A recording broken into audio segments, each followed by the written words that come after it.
Ke dalam mencir kan? Makin dia.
Assalamualaikum warahmatullahi wabarakatuh.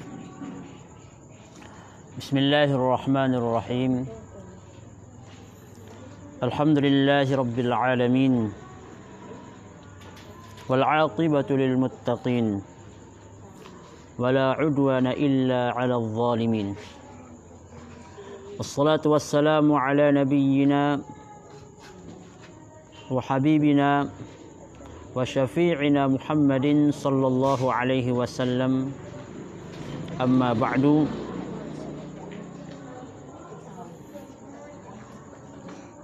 Setelah mengucapkan hamdalah kepada Allah Subhanahu wa taala,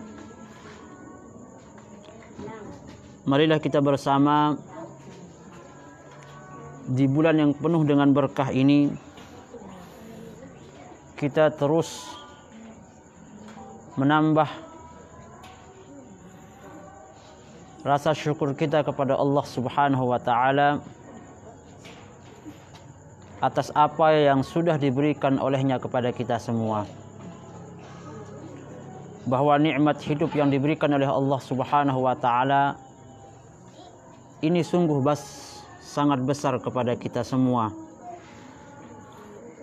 Maka kesempatan hidup yang diberikan oleh Allah Subhanahu wa taala ini marilah kita pergunakan dengan memperbanyak amal kebaikan, memperbanyak amal kemanfaatan kepada sesama, lebih-lebih di bulan yang penuh dengan keberkahan ini, penuh dengan ampunan, penuh dengan rahmat, di mana setiap orang yang ingin benar-benar bertaubat kepada Allah Subhanahu wa taala, kemudian mengangkat tangannya memohon ampunan, maka insyaallah Allah Subhanahu wa taala Tawwabur Rahim, yang maha menerima taubat hambanya.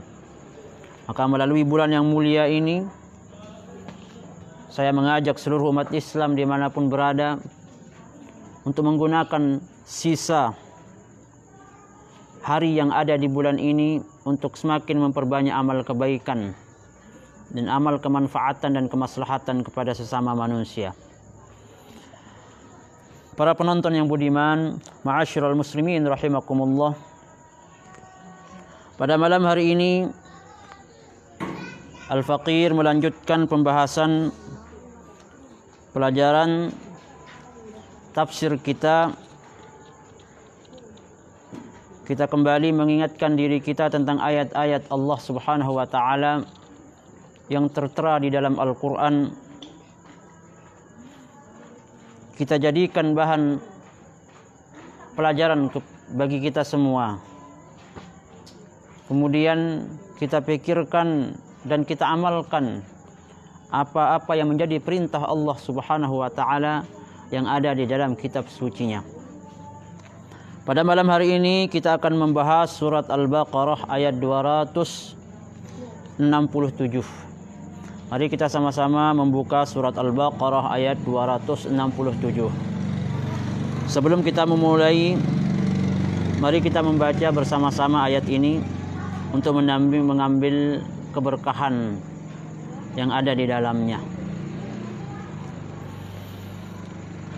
A'udzu billahi minasy syaithanir rajim. Bismillahirrahmanirrahim. Ya ayyuhalladzina amanu anfiqu min thayyibati ma kasabtum أنفقوا من طيبات ما كسبتم ومما أخرجنا لكم من الأرض ولا تيمموا الخبيث منه تنفقون ولستم بآخذيه إلا أن تغمضوا فيه واعلموا أن الله غني حميد. صدق الله العظيم. Di dalam ayat ini Allah Subhanahu wa taala memerintahkan kepada hamba-hambanya yang beriman kepadanya, yakni ya ayyuhalladzina amanu anfiqu, wahai orang-orang yang beriman, anfiqu, nafkahkanlah oleh kalian, min thayyibat, daripada sesuatu yang baik, ma kasabtum, dari apa yang kalian usahakan, wa mimma akhrajna lakum minal ardh, dan dari apa-apa yang kami keluarkan bagi kalian daripada bumi, wala tayammamul khabith minhu tunfiqun, dan jangan sekali-kali kalian bermaksud al-khabith, sesuatu yang buruk, minhu, daripada nafkah itu, tunfiqun, yang kalian nafkahkan, walastum biakhidhihi illa an tughmidu fihi, dan kalian tidak akan mengambilnya kecuali bahwa kalian sambil menutup mata kalian. Wa'lamu annallaha ghaniyyun hamid, dan ketahuilah oleh kalian bahwasanya Allah Subhanahu wa taala Maha Kaya dan Maha Terpuji. Di dalam ayat ini Allah Subhanahu wa taala dijelaskan di dalam kitab Tafsir Al-Qur'anul Azim karya Al-Imam Ibnu Katsir rahimahullah.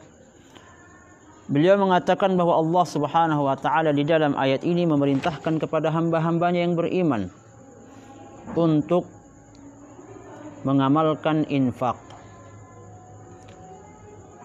Apa yang dimaksud dengan infak di sini? Wal muradu bihi as-sadaqatu hahuna, yaitu mengamalkan sedekah. Al-Imam Ibnu Abbas, sahabat Rasulullah sallallahu alaihi wasallam, ketika menafsirkan kalimat thayyibat di sini beliau mengatakan yani min thayyibati ma razaqahum minal amwali allati iktasabuha, daripada sesuatu yang baik dari apa yang diberikan oleh Allah Subhanahu wa taala daripada harta yang mereka kumpulkan, harta yang mereka usahakan. Al-Imam Mujahid mengatakan bahwa at-thayyibat yang dimaksud di sini adalah at-tijarah bitaysirihi iyyaha lahum, yaitu perdagangan yang mereka lakukan. Adapun pendapat Imam Ali was-saddi min thayyibati ma kasabtum yakni adz-dzahab wal fiddah, yaitu emas dan perak, wa minats thimari waz-zuru', buah-buahan dan pertanian, allati anbatha lahum minal ard, yani yang tumbuh di atas tanah, di atas bumi. Maka di dalam ayat ini sahabat Rasulullah Ibnu Abbas beliau mengatakan amarahum bil infaq min atyabil mali wa ajwadih.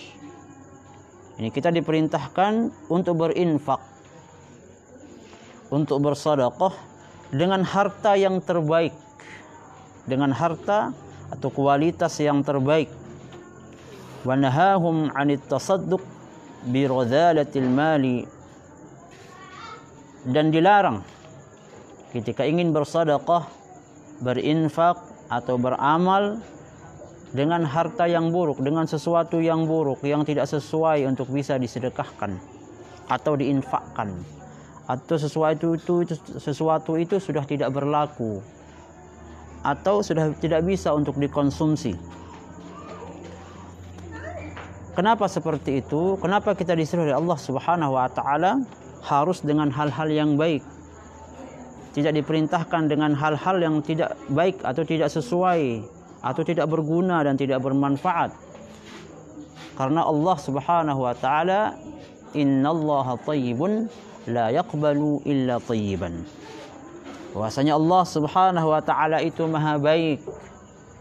Maka Allah Subhanahu wa taala di antara sifat maha baiknya itu la yaqbalu illa thayyiban, tidak akan menerima kecuali sesuatu yang baik-baik.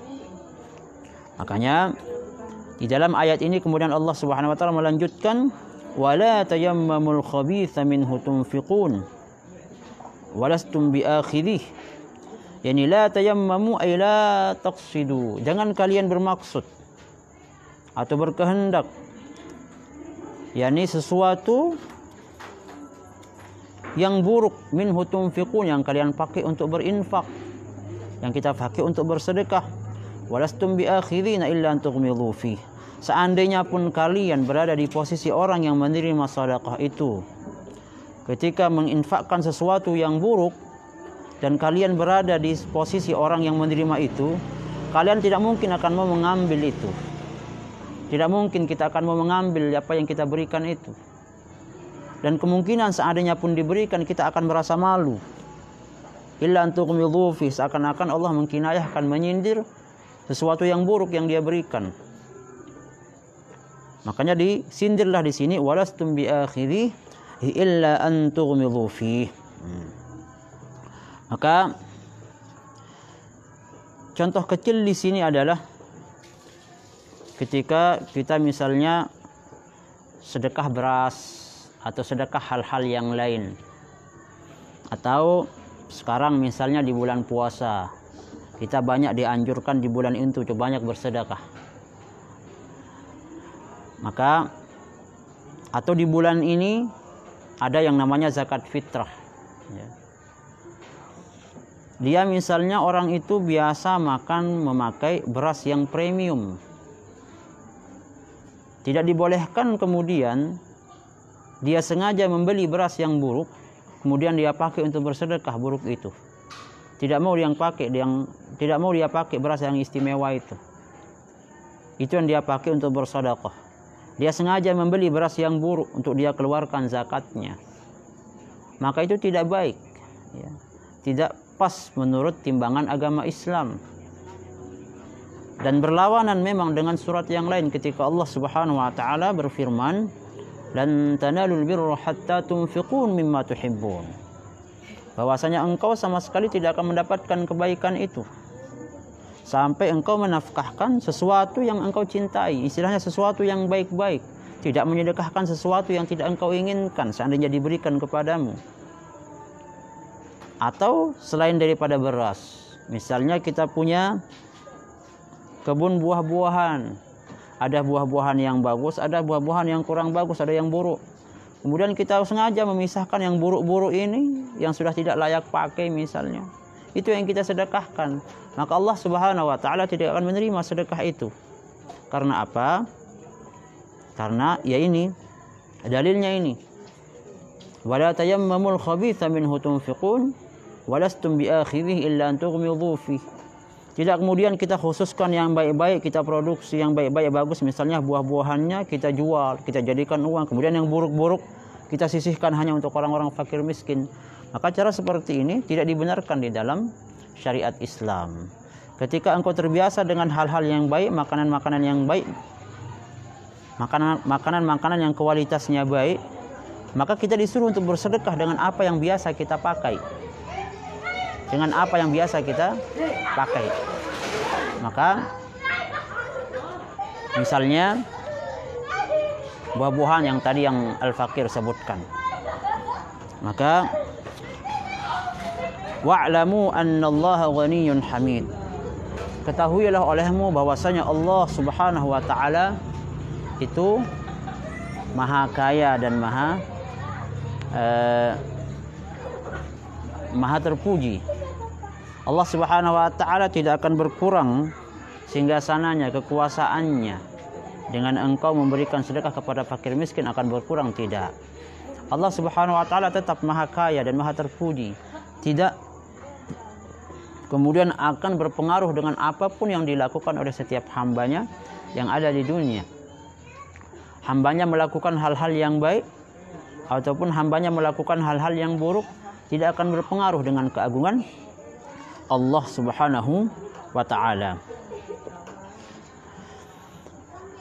Para penonton yang budiman, kemudian ada beberapa hal yang dituliskan oleh Imam Al-Qurtubi di dalam kitab tafsirnya Al-Jami' li Ahkamil Quran ketika berbicara tentang ayat ini. Yaitu ketika di dalam ayat ini mengatakan, ya ayyuhalladzina amanu anfiqu. Ai hadza khitabun li jami' ummati Muhammadin sallallahu alaihi wasallam. Bahwasanya khitab kalimat ayat ini adalah kepada seluruh umat Nabi Muhammad sallallahu alaihi wasallam. Sejak ayat ini diturunkan sampai hari kiamat nanti. Bahwasanya selama bahwa kita mengaku sebagai umat Nabi Muhammad sallallahu alaihi wasallam, maka kita masuk di dalam perintah untuk memperbanyak berinfak, bersedekah, berwakaf, berzakat, apapun namanya itu.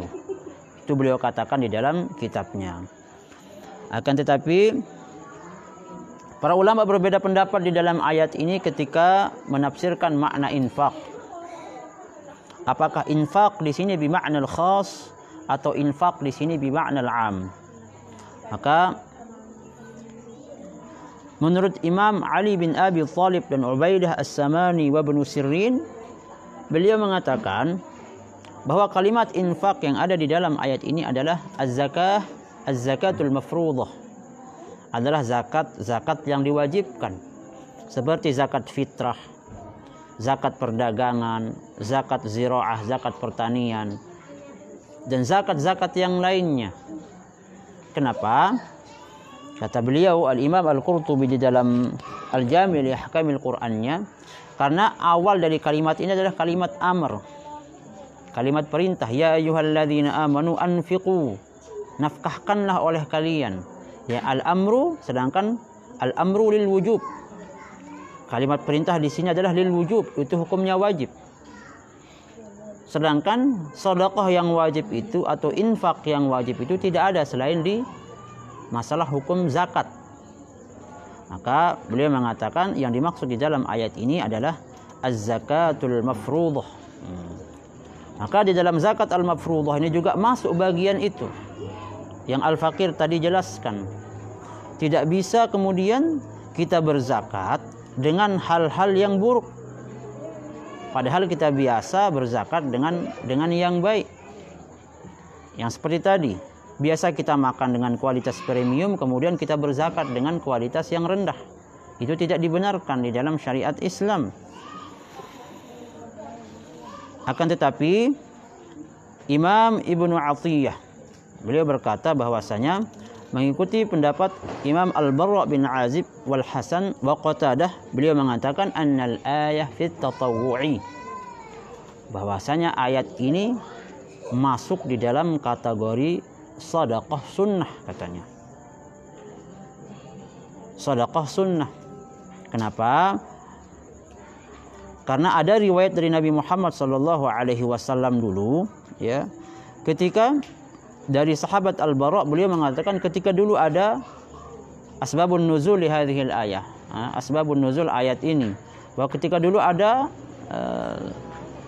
seorang laki-laki, ya, dia menggantung, yakni allaqa qanwa khashafin, dia menggantung kurma-kurma yang buruk.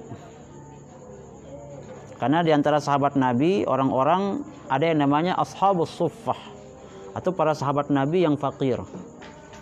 Maka sebagian ada orang-orang yang membawa kurma yang baik, kualitasnya baik, kemudian digantungkan di sekitaran Masjid Nabawi. Dan ketika para sahabat-sahabat yang fakir ini makan, dia makan itu kurma-kurma yang baik, yang sesuai dengan yang dimakan, dengan yang memberikan sedekah itu.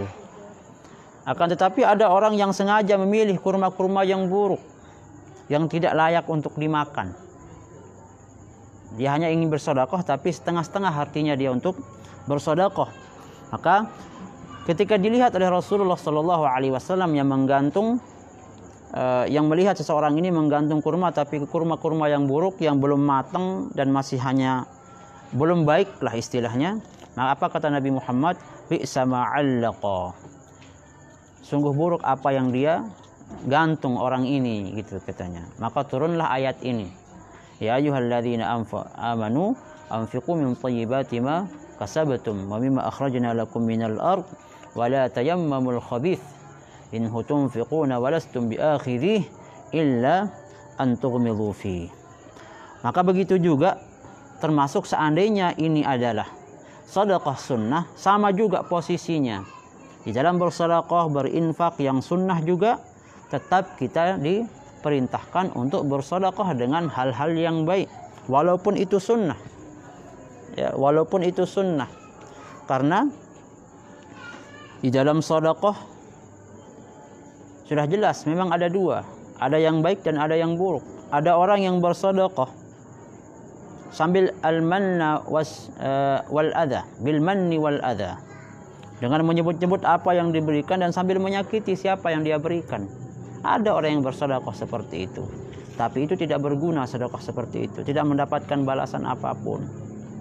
Tapi ada orang yang benar-benar memang ikhlas libtigha wajhillah ketika dia bersedekah, dan dia bersedekah dengan sesuatu yang baik, maka itulah yang mendapatkan keberuntungan, kebahagiaan dari Allah Subhanahu wa taala. Bersedekah pun walaupun dia berzakat atau sedekah sunnah, misalnya dia ikhlas liibtigha'i wajhillah, akan tetapi yang dia sedekahkan ada hal-hal yang tidak layak untuk dipakai, juga itu tidak dibenarkan di dalam syariat Islam. Maka wa jumhurul mutaawwilin qalu ma'na min thayyibat ini min jayyidin wa mukhtarin, adalah makna kalimat thayyibat yang ada di dalam ayat ini adalah yakni min jayyidin wa mukhtarin, dari sesuatu hal yang baik dan yang terpilih. Kita disuruh bersedekah itu jangan pilah-pilah yang buruk-buruk kemudian itu yang kita keluarkan. Kalau bisa pakai sedekah yang terbaik, atau yang tidak terlalu buruk dan tidak juga terlalu tinggi. Walaupun ayat itu mengatakan lan tanalul birra hatta tunfiqu mimma tuhibbun, kamu tidak akan mendapatkan kebaikan sampai engkau menafkahkan apa yang kamu cintai. Maka tidak terlalu buruk juga tidak dibenarkan di dalam syariat. terlalu kualitas paling tinggi pun dikhawatirkan juga tidak baik. Maka yang standar, yang biasa-biasa, yang intinya bahwa yang biasa kita pakai, kita pakai baju seperti ini misalnya, maka tidak bisa mensedekahkan, menginfakkan baju yang robek, itu tidak dibenarkan. Maka minimal ketika ingin bersedekah, berinfak, baju itu layak pakai, tidak gara-gara bahwa baju itu sudah seakan-akan tidak bisa dipakai, itu yang dia sedekahkan, maka itu tidak dibenarkan di dalam syariat Islam.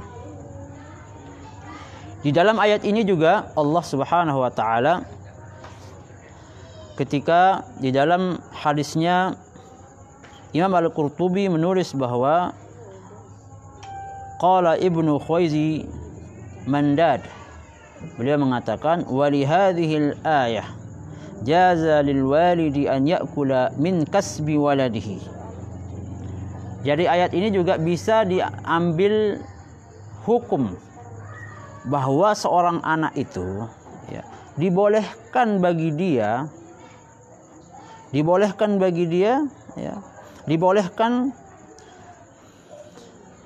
seorang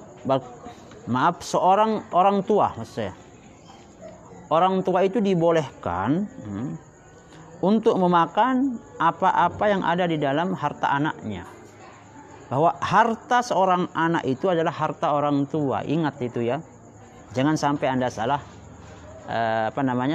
salah paham. Tapi harta orang tua belum tentu itu harta anak. Tapi harta anak itu sudah pasti masuk daripada harta orang tua. Maka otomatis seorang tua boleh dia memakan harta anaknya. Misalnya apapun misalnya.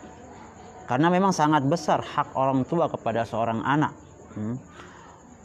Walidzalik anna an-nabiy sallallahu alaihi wasallam qala, Nabi Muhammad sallallahu alaihi wasallam bersabda, auladukum min thayyibi aksabikum, bahwanya adanya anak kalian, anak-anakmu adalah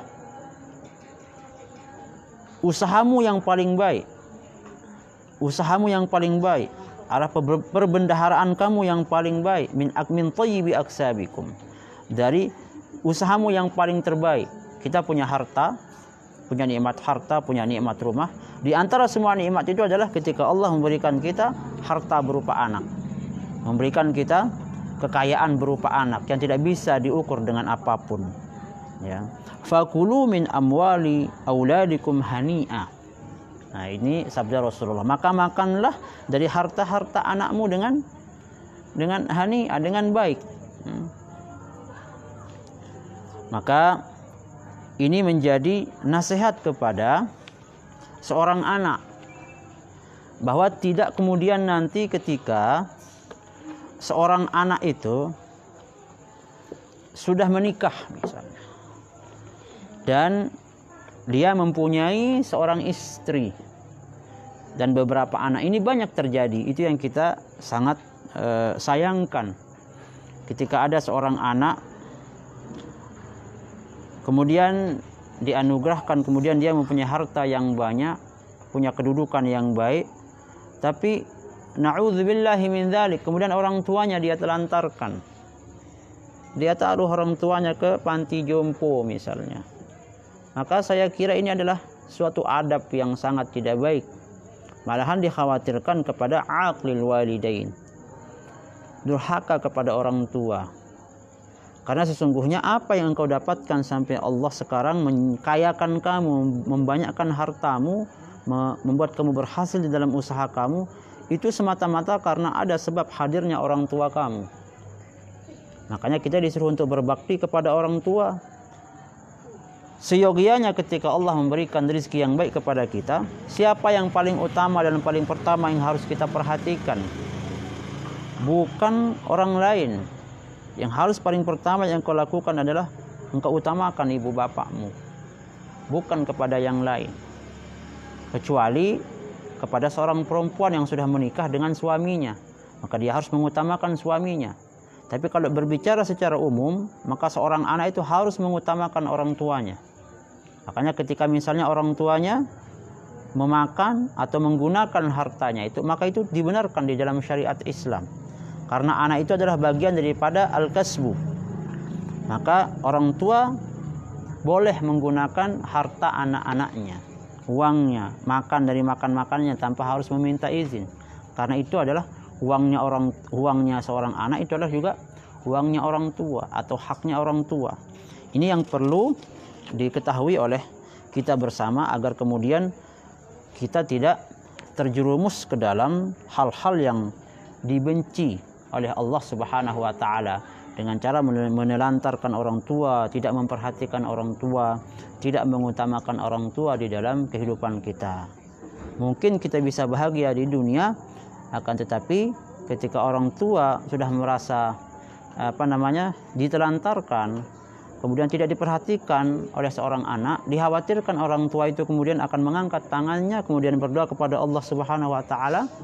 Ketika seperti itu yang terjadi, kalau mendoakan yang baik ya alhamdulillah. Tapi ketika mendoakan sebaliknya, mendoakan hal-hal yang buruk kepada seorang anak yang tidak memperhatikan orang tua, maka sudah barang pasti Allah Subhanahu wa taala akan mendengarkan doa orang tua. Ya. Karena orang tua itu sangat besar porsi haknya terhadap anak. Istilahnya doa orang tua kepada doaul walid liwadadihi, sabda Rasulullah, kadu'ain nabiyyi li ummatihi. Bahwasanya doa orang tua itu kepada seorang anak sama makbulnya, sama ijabahnya dengan doa seorang nabi kepada umatnya. Kita tahu bagaimana doa seorang nabi yang tidak mungkin akan tertolak, pasti akan diijabah oleh Allah. Begitupun adalah doa orang tua kepada anak. Maka kita sebagai anak harus benar-benar berbakti kepada orang tua. Orang tua pun harus mendoakan selalu anaknya hal-hal yang baik agar anaknya selamat di dunia dan selamat juga di akhirat. Para pemirsa yang budiman, kemudian di dalam kitab Mafatihul Ghaib karya Imam Ar-Razi, beliau menjelaskan beberapa pokok permasalahan yang ada di dalam ayat ini. Ya. Beliau mengatakan,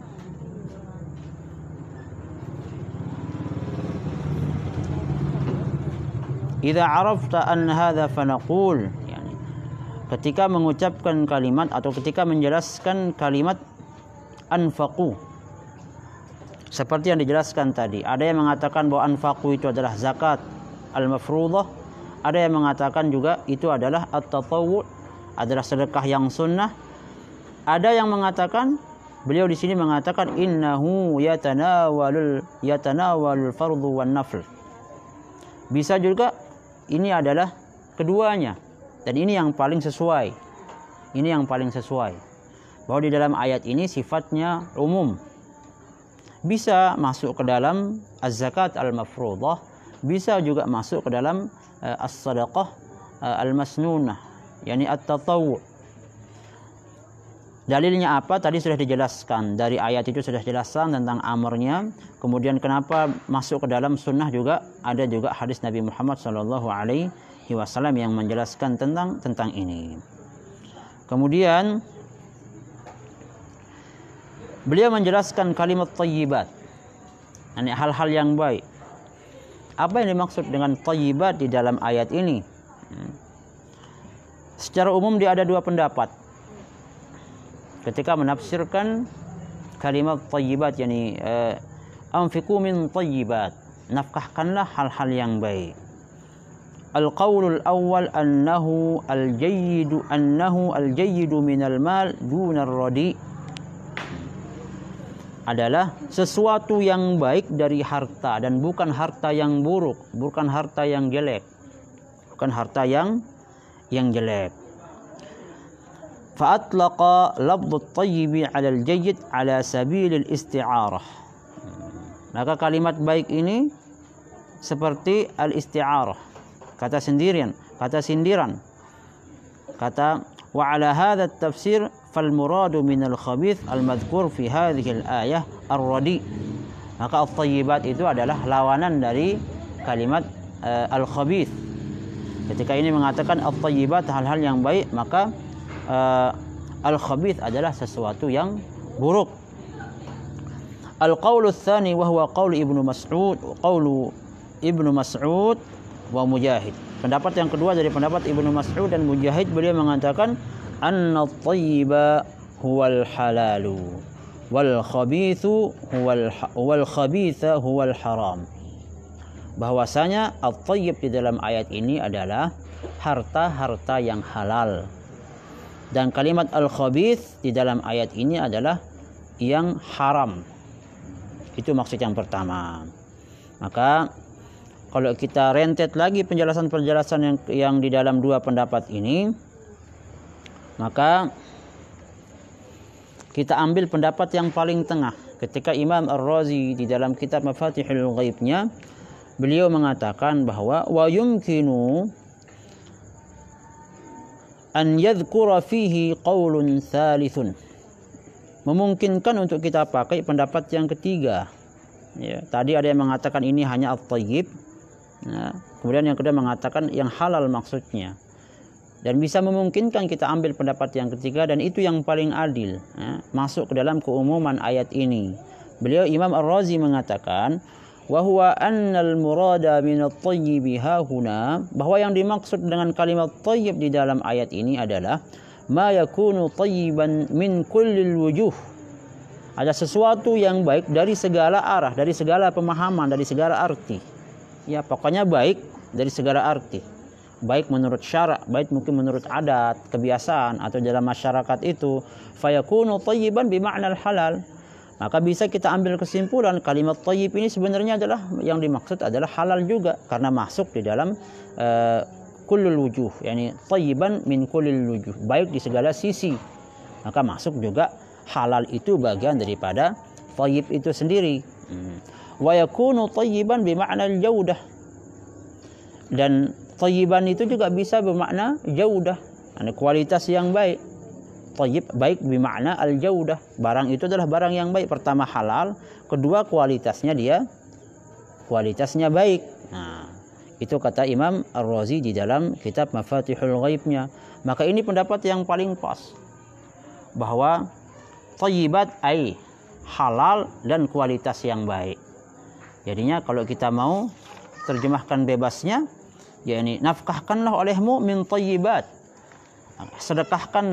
Nafkahkanlah hartamu daripada thayyibat. Thayyibat ai sesuatu yang halal. Pertama halal, kemudian kualitasnya juga baik. Karena tidak setiap yang halal kemudian kualitasnya baik. Tidak juga yang setiap kualitasnya baik kemudian akan otomatis menjadi halal. Maka harus seimbang antara keduanya. Pertama,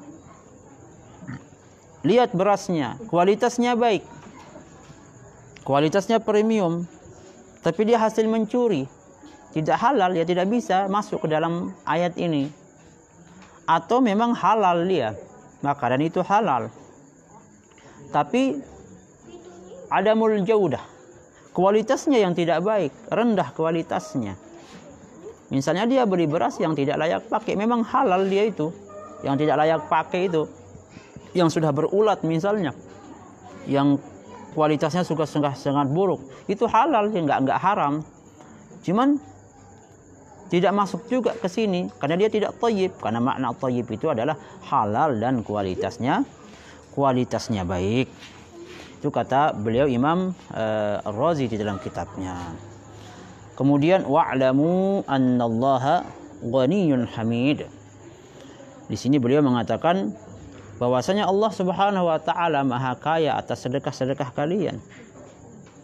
Dan bahwasanya Allah Subhanahu wa taala akan tetap terpuji atas apa yang engkau sedekahkan, tidak akan mengurangi semuanya. Maka di dalam ayat ini secara umum Allah Subhanahu wa taala memerintahkan kepada kita semua, khususnya juga kepada al-faqir, ketika ingin bersedekah, entah itu sedekah yang wajib ataupun sedekah yang sunnah, ya. Maka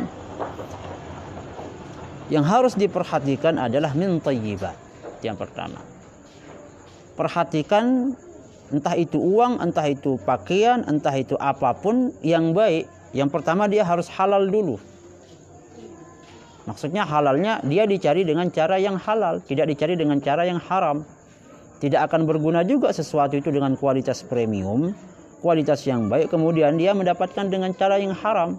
Maka tidak masuk ke dalam kualitas, tidak masuk ke dalam ayat ini, at-thayyibat ini, tidak masuk kategorinya.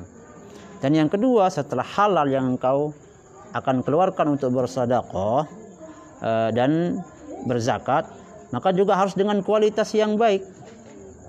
Dengan kualitas yang baik. Maka ini menjadi peringatan khususnya bagi orang-orang misalnya sedekahnya baik, tapi dia bersedekah dari hasil korupsi. Misalnya dia korupsi uang. Nah, hasil korupsi itu kemudian dia sedekahkan dengan niat bahwa untuk menyucikan apa yang saya korupsikan ini. Tidak bisa.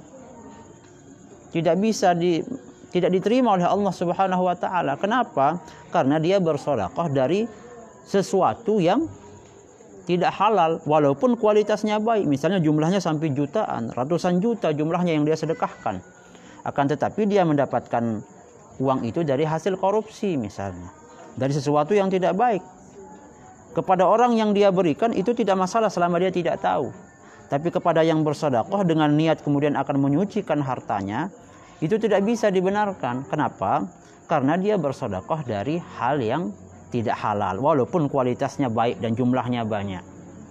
Maka kalau mau bersedekah, mau berzakat atau apapun itu, berinfak, berwakaf itu, maka harus benar-benar agar Allah Subhanahu wa taala menerima sedekah kita itu, cari harta yang benar-benar baik dari harta kita.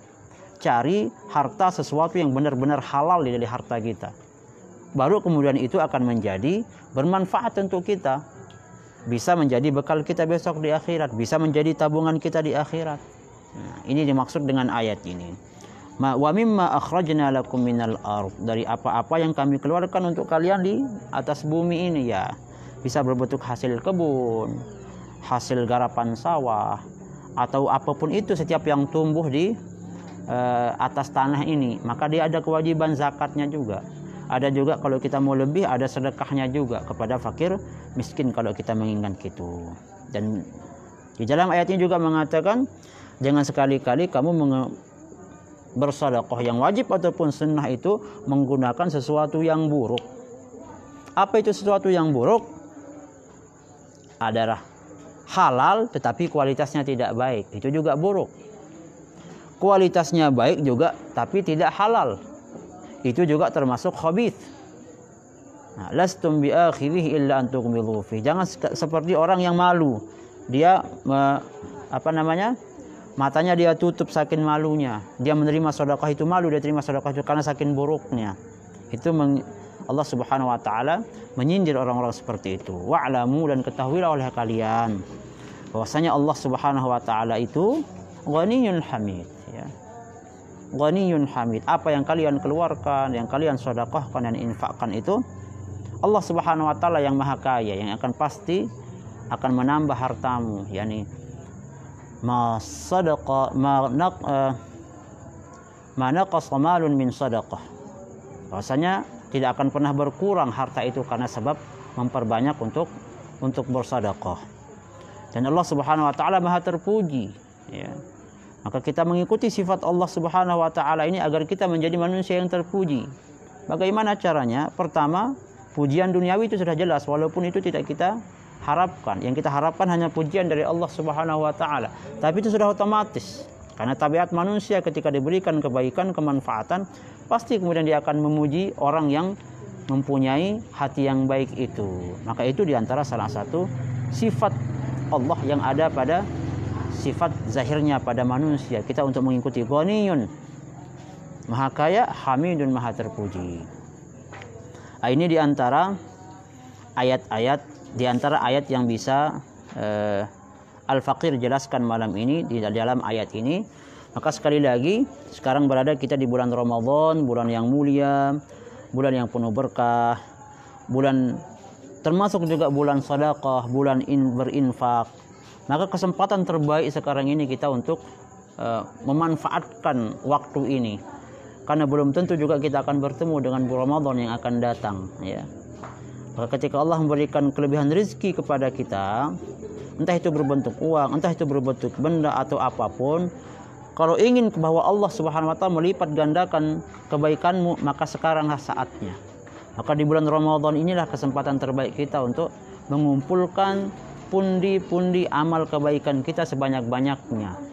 Entah itu dalam bentuk ibadah, dalam bentuk zikir, lebih-lebih dalam bentuk sedekah, infak, zakat yang bermanfaat untuk orang lain. Maka insya Allah sekecil apapun yang kita keluarkan pada bulan yang penuh berkah ini, khususnya di dalam masalah sedekah, maka saya mengajak seluruh umat Islam, mari kita berdayakan sedekah, infak, zakat khususnya di bulan Ramadan ini agar semakin menambah keberkahan kita menjalani bulan puasa yang penuh dengan keberkahan ini, yang penuh dengan keagungan, ampunan dan rahmat Allah Subhanahu wa taala di bulan Ramadan yang mulia ini. Sekian dari Al-Faqir, mudah-mudahan ada manfaatnya. Lebih kurangnya mohon dimaafkan kalau ada hal-hal yang kurang sesuai atau tidak pas di dalam Al-Faqir menjelaskan, maka sesungguhnya itu berasal dari kekurangan hamba yang memang masih banyak kekurangan ilmu yang ada pada diri Al-Faqir ini. Sekian. Subhanakallahumma wa bihamdika asyhadu an la ilaha illa anta astaghfiruka wa atubu ilaik. Wallahul muwaffiq ila aqwamit thariq. Assalamualaikum warahmatullahi wabarakatuh.